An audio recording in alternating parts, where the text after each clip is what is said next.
Friends, क्या हाल चाल है। आज हम इस वीडियो लेक्चर में थोड़े एमसीक्यू की प्रैक्टिस करेंगे। कौन से टॉपिक से? रेल्स। अगर हम एसएससी जेई या किसी और स्टेट एई जेई की तैयारी कर रहे हैं तो शायद ये एमसीक्यू इतने इंपॉर्टेंट ना हो, बट अगर हम जेके एसएसबी जेई की तैयारी कर रहे हैं तो उसके लिए डेफिनेटली हमको ये एमसीक्यू एक बार देख लेने चाहिए। क्योंकि जैसे हिस्ट्री ऑफ रेलवे अगर हम किसी और स्टेट जेई एई की तैयारी करें या फिर एसएससी जेई की कर रहे हैं तो उसमें सिर्फ फर्स्ट ट्रेन कब चली थी उसके रिलेटेड थोड़ी सी इन्फॉर्मेशन बड़ी होगी हिस्ट्री के लिए। बट आपने देखा था कि जेके एसएसबी ने हिस्ट्री कितनी डीप में पूछी थी। तो वैसे ही रेल्स इस टॉपिक से अगर हमने एसएससी जेई की तैयारी करनी है या किसी और स्टेट जेई एई की करनी है तो हम कंपोजिशन ऑफ रेल्स उससे एमसीक्यू एक्सपेक्ट कर सकते हैं, या फिर हम ये एक्सपेक्ट कर सकते हैं कि रेल की लेंथ पूछ लें कि ब्रॉड गेज के लिए रेल की लेंथ कितनी होती है, मीटर गेज के लिए कितनी होती है, नैरो गेज के लिए कितनी होती है। बट अगर हम जेके एसएसबी जेई की तैयारी करें तो वो रेल्स में से भी कुछ भी पूछ सकते हैं। तो मैंने लास्ट लेक्चर में वो सब डिस्कस किया है, तो उसकी थोड़ी एमसीक्यू की प्रैक्टिस हम इस लेक्चर में कर लेते हैं। फर्स्ट एमसीक्यू क्या है कि the friction between the steel wheel and steel rails is about dash of the friction between pneumatic tyre and a metal road. ये हमने लास्ट लेक्चर में डिस्कस किया, इसका हो जाएगा 1/5। ठीक है। सो नेक्स्ट क्वेश्चन क्या है कि ड्रॉबैक क्या है बुल हेडेड रेल्स का।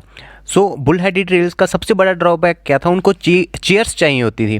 ठीक है। सो इसका क्या हो जाएगा, chairs is required for fixing. ठीक है। सो नेक्स्ट क्वेश्चन है what is the maximum axle load in tons for rail of 52 kg पर मीटर। सो हमको पता है कि एक्सल लोड क्या होता है, वो होता है 560 into weight per unit length, वो हमको दिया है 52 kg पर मीटर। सो ये जब हम सॉल्व करेंगे आ जाएगा 29120 kg, और हमको पता है कि एक टन में 1000 kg होते हैं। सो टन में क्या आंसर हो जाएगा 29.12। ठीक है।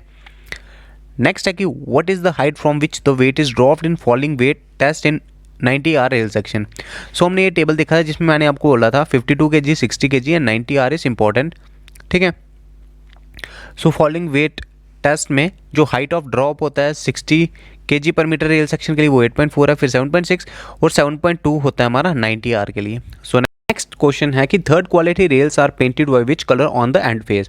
ये हमने लास्ट लेक्चर में नहीं पढ़ा है, मैं बता देता हूँ कि जो फर्स्ट क्वालिटी रेल्स हैं वो हैं जो टेस्ट पास करती हैं। 2 टेस्ट थे हमारे, फॉलोइंग वेट टेस्ट जिसको टप टेस्ट कहते हैं, दूसरा था टेंसाइल टेस्ट। वो दोनों पास करती है सेफली, और भी जो स्टैंडर्ड पैरामीटर्स हैं जो स्पेसिफिकेशंस हैं उनको फुलफिल करती है, वो गई फर्स्ट क्वालिटी। पर वो रेल्स जो कि IRS स्पेसिफिकेशन T12 को फुलफिल नहीं करती हैं, ठीक है, जो फेल हो जाती हैं उसमें, जिनमें केमिकल कंपोजिशन में कोई फॉल्ट है, ठीक है, या फिर उनके सरफेस डायमेंशन और लेंथ में कोई डिफेक्ट है, ठीक है, उनको हम ऐसे सेकंड क्वालिटी रेल यूज़ करते हैं, T18 कहते हैं उनको। और कहाँ यूज़ होती हैं, लूप्स एंड साइडिंग्स में होती हैं। इसमें हम एक स्मॉल होल कर देते हैं 6 mm का, ठीक है, और इसमें क्या कि हम ऑरेंज पेंट करते हैं बोथ साइड्स ऑफ वेब पे, वेब में करते हैं बोथ साइड में, और इसमें स्पीड रिस्ट्रिक्टेड होती है 50 kmph। ठीक है। और जो थर्ड क्वालिटी रेल्स हैं जो फर्स्ट और सेकंड क्वालिटी रेल्स के पैरामीटर को फुलफिल नहीं करता है, वो होती है थर्ड क्वालिटी रेल्स। इसमें स्पीड की रिस्ट्रिक्शन होती है 30 kmph for broad gauge and 25 kmph for metre gauge. इसमें हम होल करते हैं 12 mm का, पिछले में करते थे 6 mm का। इसमें हम पेंट करते हैं वाइट, ठीक है, और कहाँ करते हैं, फ्लेंज में एंड की 500 mm में, ठीक है, दोनों साइड के लिए। और इसमें हम पेंट करते हैं orange for 1 metre on each side of web. ठीक है।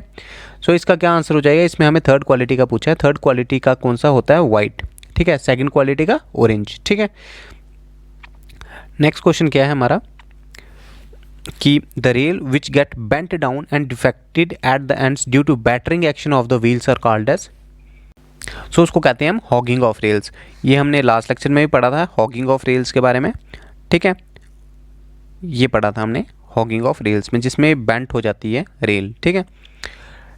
नेक्स्ट क्वेश्चन क्या है हमारे पास, when the track has gone out of its original alignment due to prevention of the expansion of rail in hot weather then the rails are said to be, इसका हो जाएगा buckled।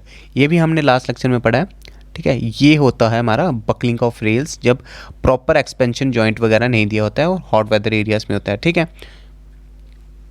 Next है the difference in the height of rail at the end and at a point of 30 cm away from the end is called edge. ये होता है rail and batter. ये भी हमने लास्ट लेक्चर में पढ़ा है। एक में हम 30 cm पे देखते हैं, एक में हम देखते हैं 50 cm में, ठीक है। सो अब 30 में किसका देखते हैं और 50 में किसका देखते हैं।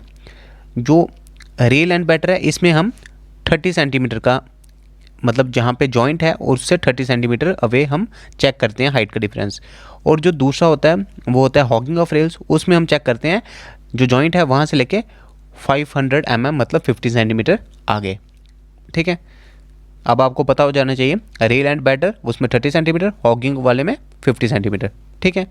नेक्स्ट है interchanging inner and outer rails will lead to, ये हो जाएगा मिनिमाइजिंग वेयर ऑफ रेल्स, ये भी हमने लास्ट लेक्चर में पढ़ा है। ये कुछ मेथड्स हैं रिड्यूस करने के वेयर के, ठीक है, जिसमें कि ये वाला interchanging the inner and outer rail, इससे भी वेयर कम होता है, ठीक है। नेक्स्ट है what can be done to prevent the hogging of rails, ठीक है, इसका हो जाएगा शोवेल पैकिंग।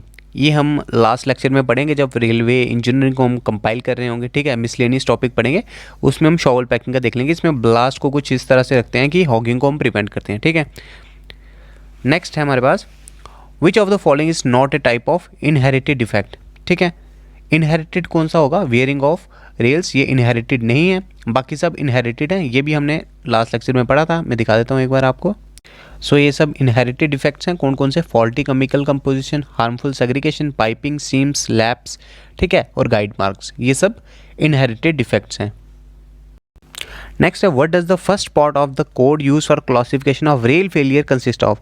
सो ये हो जाएगा 3 कोड लेटर्स, ठीक है। मैंने आपको बताया था कि 2 पार्ट होते हैं, ए 3 पहले होते हैं, फिर 4 या 3 या 4 होते हैं।